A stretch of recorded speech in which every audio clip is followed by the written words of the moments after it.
Hoy les traigo un video distinto. Hoy hablaremos de las matemáticas de la pandemia.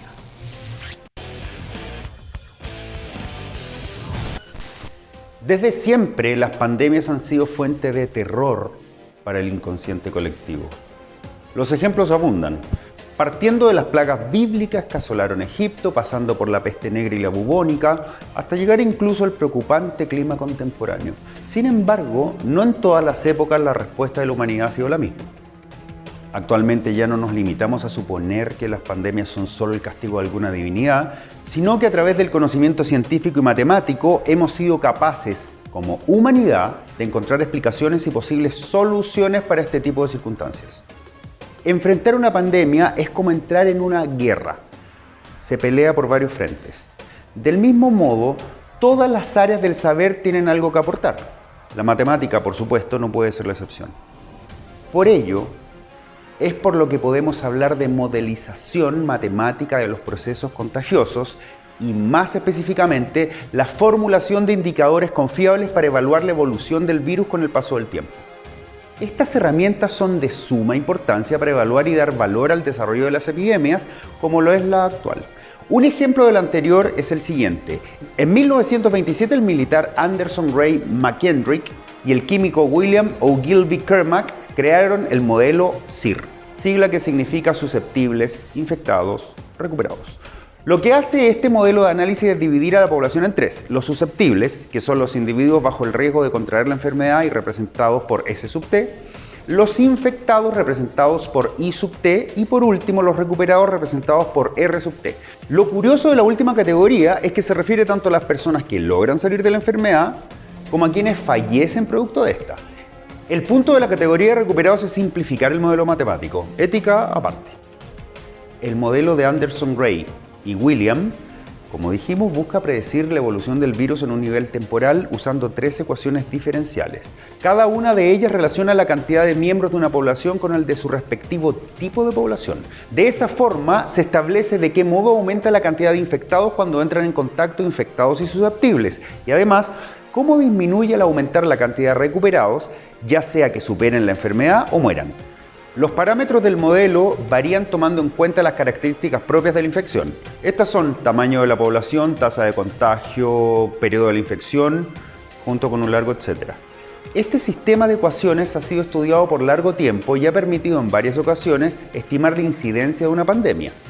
Este parámetro, representado por RO, tiene valor predictivo. Cuando el valor es menor a RO igual 1, entonces el brote se encuentra en situación de retirada. Si el valor es mayor a RO igual 1, significa que la enfermedad aún se está expandiendo. Finalmente, RO es el número de casos nuevos que puede provocar una sola persona contagiada. Sin embargo, las ecuaciones de las que hablamos propiamente como tales se encuentran en desuso, aunque su nomenclatura se sigue utilizando en los modelos de contagio de última generación. Es importante considerar que los modelos matemáticos por sí solos no bastan para realizar una valoración completa de la pandemia. No abarca, por ejemplo, su origen y extensión a nivel mundial, tal como lo plantea la OMS. Es necesario una adecuada, integral y consciente proceso de recabar datos y aplicarlos para sacar conclusiones que sean de real utilidad en la situación actual. Bueno, ¿y qué pasa con el modelo SIER? Por ejemplo, existe actualmente ese modelo que, además de incluir las categorías que ocupa el modelo anterior, incorpora la de personas expuestas representadas por E. El modelo SEIR considera por personas expuestas a todas aquellas que incuban un virus y por ende están contagiando sin presentar síntoma alguno. El modelo SEIR ha sido usado para predecir la propagación de virus en España y Galicia. Es gracias a este modelo que se estableció que el pico de contagiados en estos lugares se daría a mediados o principios de abril. Luego de estas fechas, la curva de contagios debería romperse y empezar a bajar, dijeron. Predicción que aparentemente se cumplió. Bueno, ¿y qué nos dice el teorema de Bayes? Atención, porque los modelos matemáticos de los fenómenos epidemiológicos no se limitan exclusivamente a la enfermedad en sí.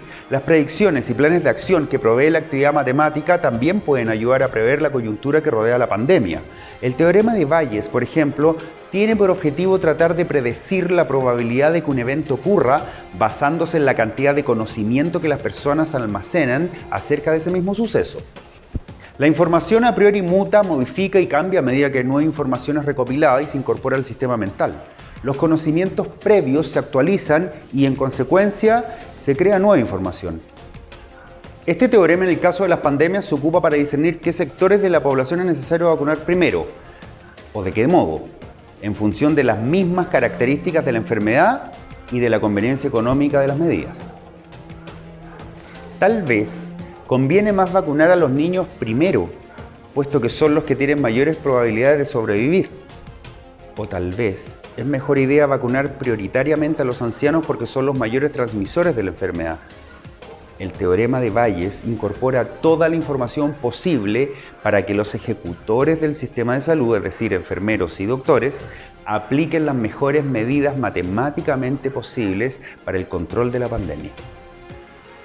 Es a través del teorema de Bayes que es posible actualizar los métodos de contención contra el COVID-19 a medida que adquirimos nueva información sin tener que crear sistemas nuevos desde la nada cada vez que surge algún avance investigativo.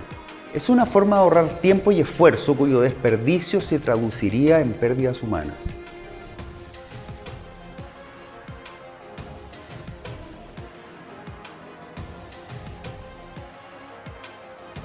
¿Y qué nos podría decir la teoría de juegos al respecto? Las matemáticas incluso pueden ayudar a capear las dificultades psíquicas a las que se enfrentan las personas en los periodos como los que se viven. La teoría de juegos, conocida por su aplicación en la ingeniería informática, busca la forma de sacar el mayor beneficio posible ante circunstancias de competitividad. Más detalladamente, la teoría de juegos es un área de la matemática aplicada que busca estudiar las reacciones humanas ante situaciones estandarizadas. La economía la ha usado muchas veces en el pasado para entender correctamente el comportamiento humano ante la toma de decisiones. La teoría de juegos estudia las estrategias que los individuos usan para enfrentarse a diversas situaciones en función de sus acciones pasadas y la visualización de otras. Varias situaciones estandarizadas pueden en realidad ser la misma, solo que con un cascarón diferente. Así, varios juegos pueden buscar estudiar los mismos patrones de comportamiento, pero aplicados a nuevas circunstancias. Bien, hablemos un poco entonces de la historia de la teoría de juegos. La teoría de juegos, desarrollada principalmente en sus inicios por John von Neumann y Oscar Morgenstern, adquirió gran popularidad durante la Guerra Fría debido a la casi segura destrucción mutua que significaba el enfrentamiento entre las dos potencias económicas. Más tarde fue usada para estudiar el comportamiento animal. Una de las situaciones estandarizadas o juego más popular dentro de esta teoría es el dilema del prisionero. Este dilema plantea que hay ocasiones en que dos personas pueden no cooperar aun si eso afecta negativamente los intereses de ambas. Bajo esta idea, hay altas probabilidades de que estos individuos se traicionen, aun si no hacerlo les trae mayor beneficio, todo como resultado de sus propias desconfianzas. Veamos entonces el dilema del prisionero. El dilema del prisionero recibe ese nombre debido al primer ejemplo que se planteó de él. Es el siguiente. Las fuerzas de orden público capturan a dos sospechosos, sin embargo no hay suficientes pruebas como para condenarlos. En tal caso el equipo policíaco decide separarlos. Entonces a ambos les plantea el mismo trato.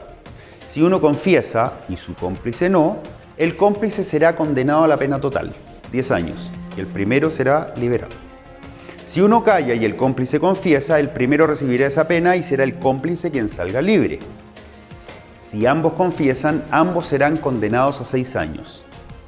Si ambos lo niegan, todo lo que podrán hacer será encerrarlos durante 1 año por un cargo menor. Como se dijo anteriormente, bajo este parámetro los individuos podrían no cooperar con el otro solo por desconfianza, aun si la cooperación es mutuamente beneficiosa. Pero, ¿cómo se aplica esto a la situación del coronavirus? Pues bien, si extrapolamos la misma situación a personas que podrían o no estar contagiadas de forma no sintomática, entonces también nos encontramos ante el mismo dilema, pero vestido de modo distinto. Pongan atención. Teniendo entonces dos individuos, A y B, pacientes con sospecha no confirmada de ser portadores del virus, tenemos cuatro opciones posibles. A se aísla y B no. B se aísla y A no. Los dos se aíslan y nadie se aísla.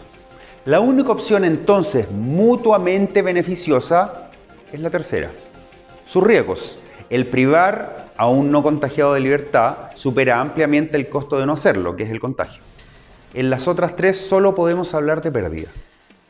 Asimismo, es posible traspasar esta lógica a otras áreas del comportamiento que también competen a la pandemia, así como calcular la mejor opción posible. Ejemplos de estos son la orden de lavarse las manos, mantener distancia, no salir más de lo debido, usar mascarilla y un eterno etcétera. Las matemáticas no solo son predicciones, tienen también un carácter humano que no les es ajeno. Es posible calcular la solidaridad, el egoísmo y la obediencia de la población. Luego, como consecuencia también, es posible establecer modelos matemáticos que respondan a la realidad humana y psicológica que se ponen en jaque en estos tiempos de crisis. Soy Mauro Quintana, director del Centro de Estudios Matemáticos.